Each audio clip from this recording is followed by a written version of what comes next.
I caught my wife cheating in our bed. Her reaction was unbelievable. She screamed. Why are you here? You weren't supposed to be home. For a second, I thought maybe I'd stepped into the wrong house, like my brain refused to accept what was right in front of me. But no, this was my bedroom, my bed, my pillows, the same grey blanket my wife, Elena, insisted we buy last winter. And there she was, tangled up with some guy wearing nothing but a smug, messy grin.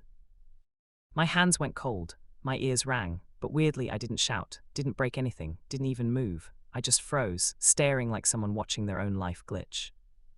The guy scrambled for his shirt, stumbling off the bed like a toddler learning to walk.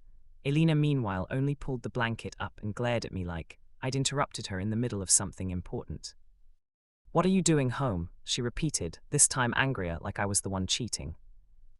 I laughed, not because it was funny, but because my brain had absolutely no clue how to react. I live here, I said. This is my home, my bed, my wife. She sighed dramatically. You were supposed to be on a business trip, your flight. I took an earlier one, I said quietly. Her jaw tightened. She looked annoyed, not guilty, not scared, not apologetic, annoyed, like I'd messed up her schedule. The guy finally spoke. Bro, listen. Nope, I pointed at him. Not bro. Pack up whatever dignity you can find and get out. He didn't argue. He grabbed his pants and bolted so fast he nearly tripped over the rug. The door slammed, silence fell. Elena crossed her arms, still wrapped in the blanket. So what now? You're going to scream, break things, record a dramatic video for Reddit. Grow up, Daniel. Her tone, God, like she was bored, like I'd walked into her doing laundry instead of another man. I sat on the edge of the dresser because my legs were starting to shake. How long? She shrugged. A few months. Why?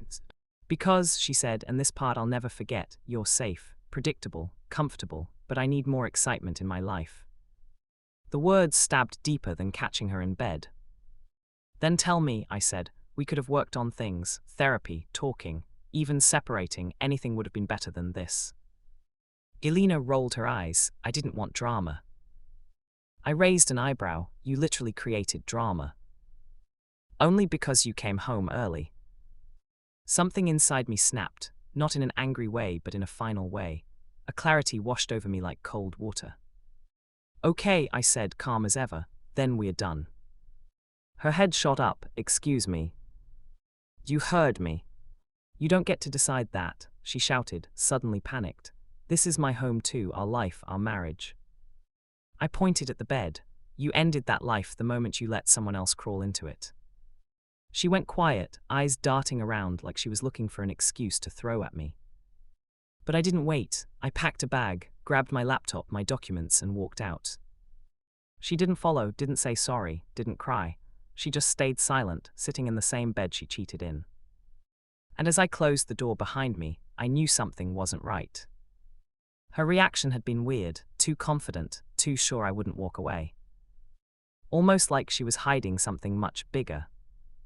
I didn't know it yet, but the real twist. That was still loading.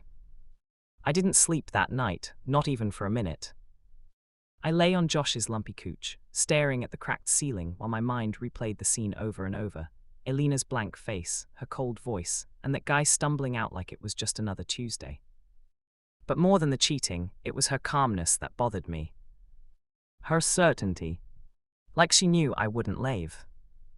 Josh walked out of the kitchen the next morning, holding instant coffee like it was medicine. Dude, you look like a man who got hit by a bus, then the bus reversed. Feels about right, I muttered. He sat beside me and opened his laptop again. I didn't want to drop bombs last night, but I kept digging. What now? I asked, bracing myself. He turned the screen. A message thread between Elena and the guy, Sean. Not romantic. Not flirty. Not cute. Threatening. Sean, if he doesn't sign, you pay. Sean, don't forget what I have. Sean, you owe me, and if he walks away, I'll ruin you both. My blood ran cold. Josh scrolled more. Dude, she wasn't cheating for fun. She was cornered. This guy been blackmailing her. I read more messages, and my stomach twisted deeper. Sean had screenshots of her personal info, her emails, even something about a mistake she'd made in her workplace inventory records, something he threatened to expose and get her fired. And then the final message. Sean, make him unstable, emotional, push him to leave you first, then everything becomes easier. I let out a shaky breath. So she wanted me gone, not because she didn't love me, but because she thought I'd be safer gone. Maybe, Josh said quietly, or maybe she thought you, fight, sign something, get trapped. Either way, it's messy. Messy? That wasn't even the word. This was a full-blown storm. I stood up suddenly. I need to talk to her. Josh grabbed my arm. Dude, if this guy is dangerous, you going there alone is insane. But I didn't care. I needed answers, not for her but for myself. Closure is a cruel thing. You can't rest till you grab it by the throat. I drove home like someone on autopilot. When I reached the house, every window looked darker than usual, like the place had aged overnight. Inside, it was silent. Then I noticed the faint sound of crying. Elena sat on our bed, same bed where I had found her cheating, but she wasn't wrapped in sheets this time. She was hugging her knees, hair messy, face swollen. She looked up the moment she heard me. You came back, she whispered. For the truth, I said, my voice cracked without permission. She swallowed. You weren't supposed to see any of that. I didn't want you involved. Then why involve our marriage? I snapped. Why that? Why another man in our bed? She broke like glass, because he gave me no choice.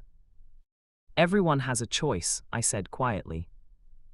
No, she sobbed. He threatened to expose something at work. I messed up inventory files months ago and he found out. He said he'd leak everything.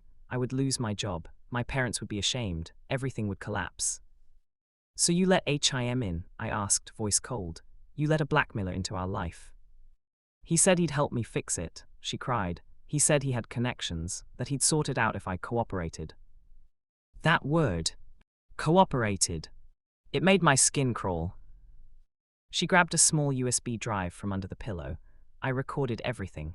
Messages, voice notes, screenshots. I didn't know who else to trust. I thought maybe, if things got really bad, you'd know what to do. I stared at her, stunned. You still think I can fix things for you? Her lip trembled. You always did. And for the first time since last night, I saw fear in her eyes. Real fear. Daniel, she whispered. He's dangerous. I tried to cut ties months ago. He wouldn't let me. Then he demanded money. Then he wanted access to your credit. And when you refused to sign the insurance form 2 nights ago, he got furious. He said we needed to make you emotional, unstable, that he'd guide me. So the cheating, I whispered, that was staged.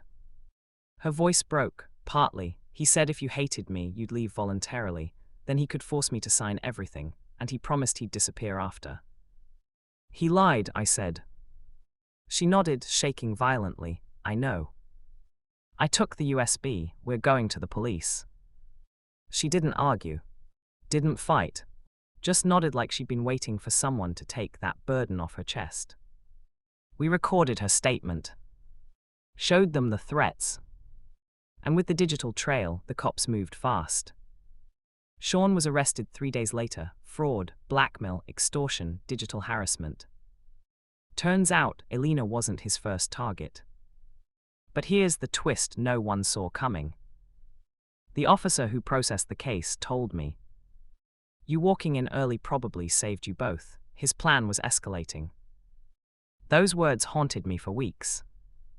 As for our marriage, we didn't try to fix it. Not because I hated her, but because love can survive many storms.